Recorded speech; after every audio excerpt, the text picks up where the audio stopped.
Welcome back everyone to Blackthorn Prod. I'm Noah. So I'm currently working on my first little commercial game called The Dreadful Whispers. It's a 2D puzzle platformer and I'm really proud of how it's turning out. Once it's done, it will easily be the best game I've ever made. And so this weekend, I was just thinking back on how many games I had made before The Dreadful Whispers. The answer is 31. In my 2 years and a half making games, I've completed 31 using the Unity game engine. It's been such an incredible ride, and in this video, I wanted to quickly talk about each and every game I've ever made, what it's about, but more importantly, what working on it taught me. I'll be going through these games in the exact order in which I made them. So hopefully this will inspire you and get you excited to make your own games. But also show you that making a great game does not come easily. It can take years and years of work. One thing is for sure, each and every game that I'll be showing here taught me something and made me a better developer. Without these games, I would have never been able to start or hope to finish The Dreadful Whispers, and I know that The Dreadful Whispers, though it's going to be my best game yet, will lead to something greater still. So if you're working on some ugly and buggy game right now, before feeling discouraged and wanting to quit, remind yourself that it's just a stepping stone, a massive learning experience leading to something greater. With that said, let's start diving into all these games. First of all, we have Midnight Fire. This is where my game dev journey with Unity began. For this project, I worked with my brother Liam, him doing all the programming in C# and me making all the art and animations.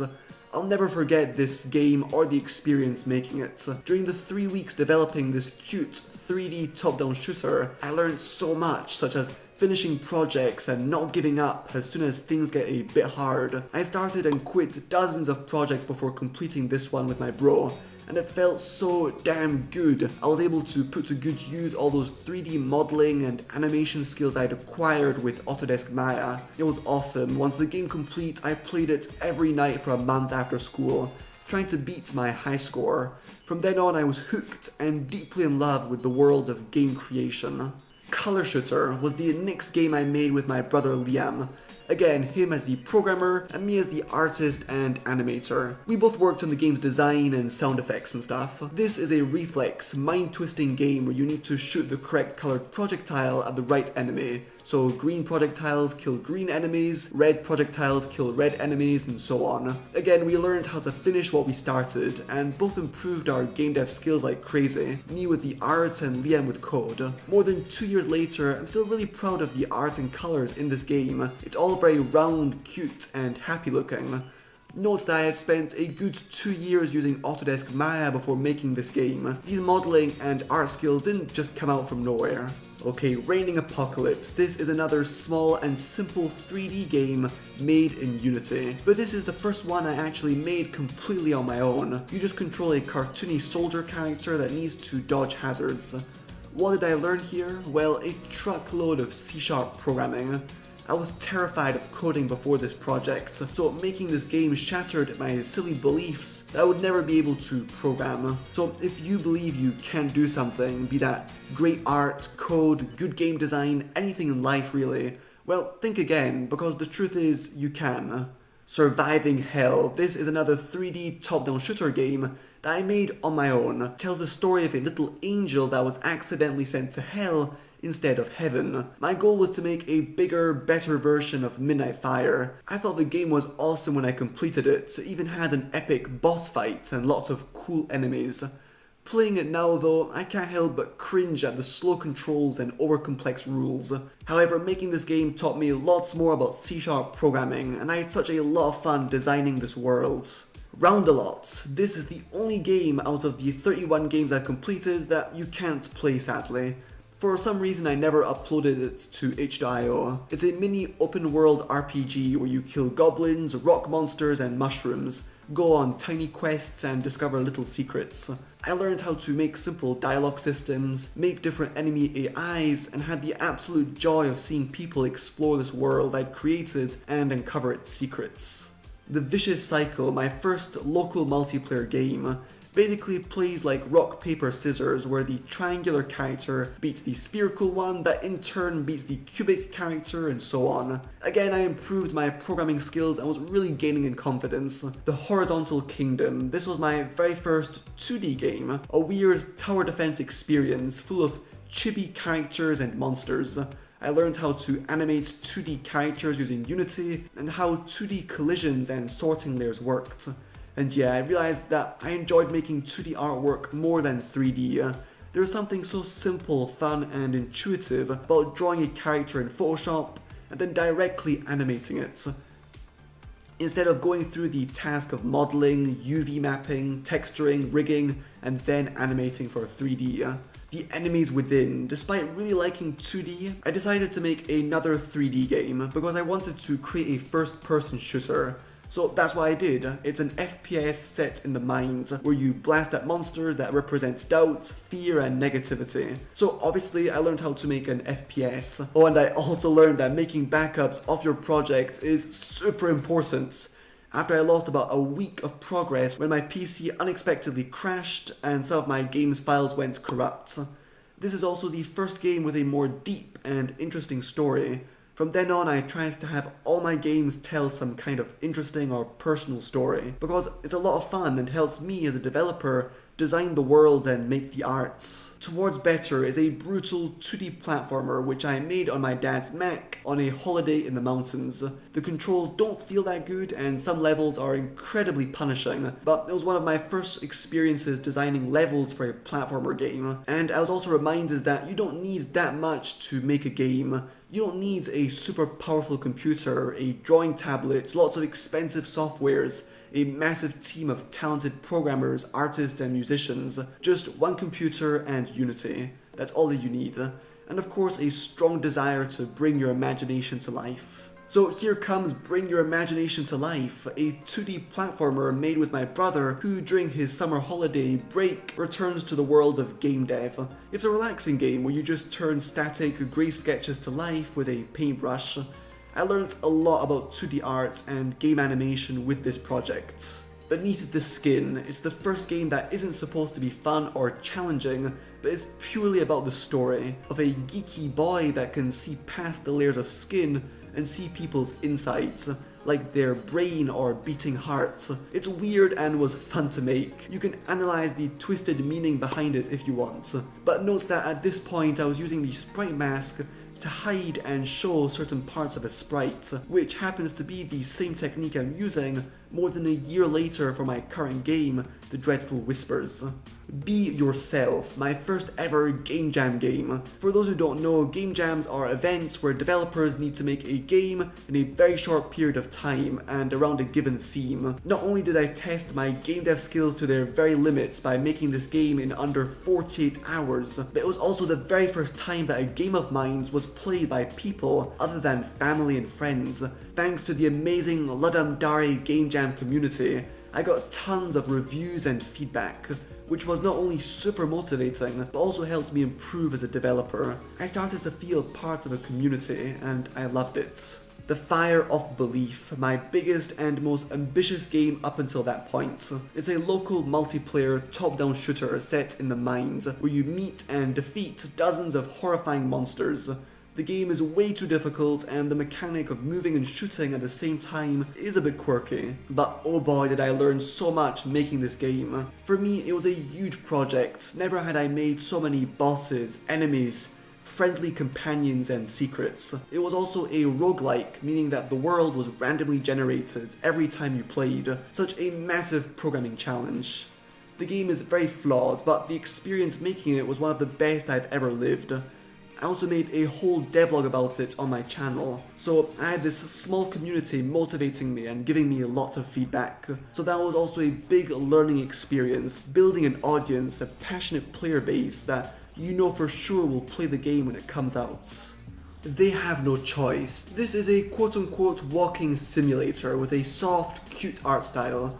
It's about a character that is supposed to be the evil boss of the game, but who doesn't want to be. It's very meta and fourth wall breaking, and I believe I improved my storytelling skills with this game. A puzzling combination, my second Ludum Dare Game Jam game made in 2 days. It's just a cute, colourful reflex game. The gameplay is very shallow and simple, but at this point I was getting a lot better at polishing my games. You know, making menus feel responsive and interesting, creating smooth scene transitions, having cool little sound effects for every action the player takes, working on game juice with screen shake and particle effects. I began to fall in love with adding little details to my games that, when put together, make a big difference to the overall experience. He Almost Kills Me, my next big project. It's a challenging 2D platformer about giving up, finishing things, and comparison. The game is again too difficult for most players, but again, I improved and learned a lot about difficulty, balancing, and level design. At this point in time, I was starting to compare everything I did to other people's games and art.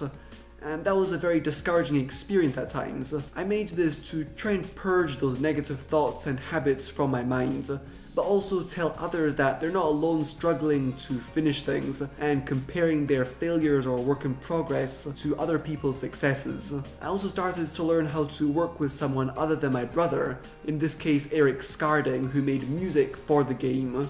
Oh, and people made Let's Play videos. That was amazing. Coming up next is a series of mini games I made, each one created in 7 days for the weekly game jam. Hatchlings, a very simple game about risk and reward. How long are you willing to blow on that egg to make it stronger, with the risk of it exploding at any moment? A Waffles Fate, a simple, endless runner that for some reason was front-paged on Newgrounds for a short period of time, and I had a couple Let's Play videos made on it. It had some dark humor too. Blend In, a 2-player game where one player needs to try and blend in with the AI and steal gold, whereas the other needs to spot that player amongst the AI bots and send him to prison.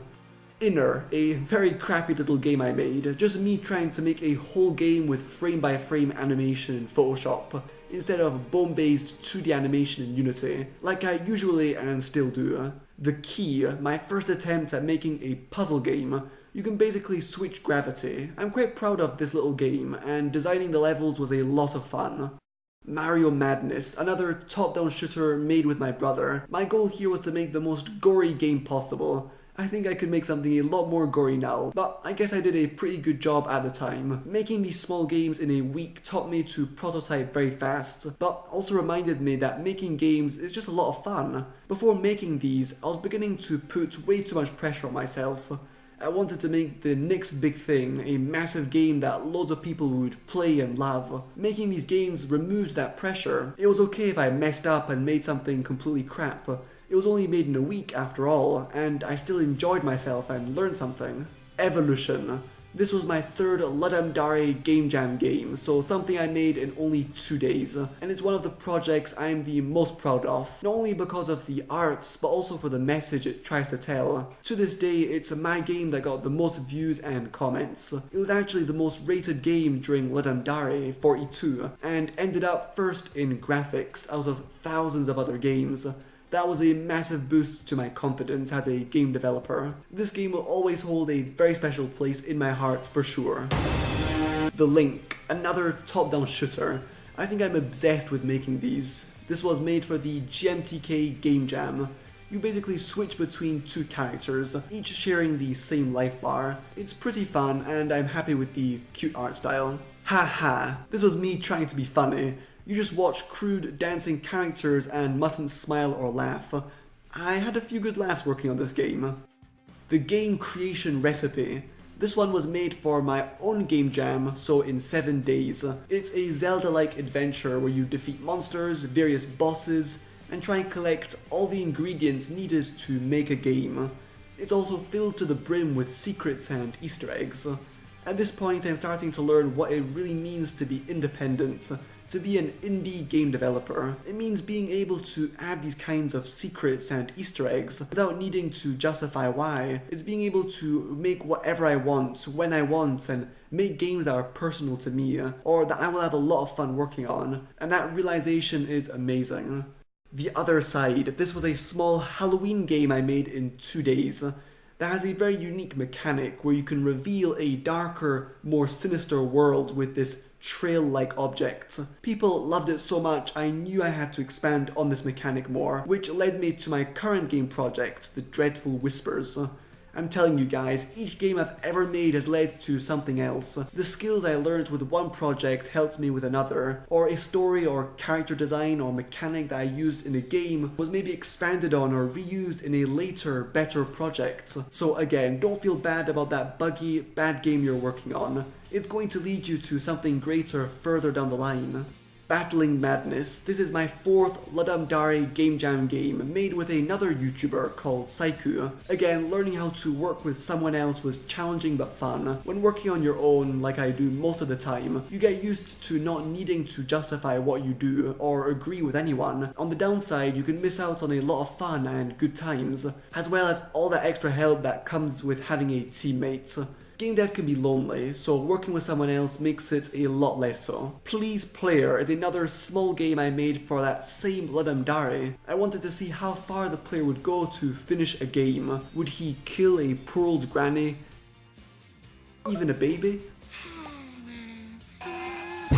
Oh, and I also did lots of voice acting for the first time. That was really fun. The player is insane! The player is insane! Escaping Hearts, a game based on one of my favorite TV shows about moving two hearts through a series of vicious obstacles. I don't think I learned a huge amount working on this game, except that I had a good time and got a bit better at programming, finishing things and polishing. And finally, Tiny Planets, a game made for the second Blackthorn Prod Game Jam, all about stopping cute, cartoony planets from colliding with each other. Here I really tried to expand on a single mechanic the most possible by introducing throughout the game a large collection of different planets, each with a unique behavior. And those are my 31 games made so far.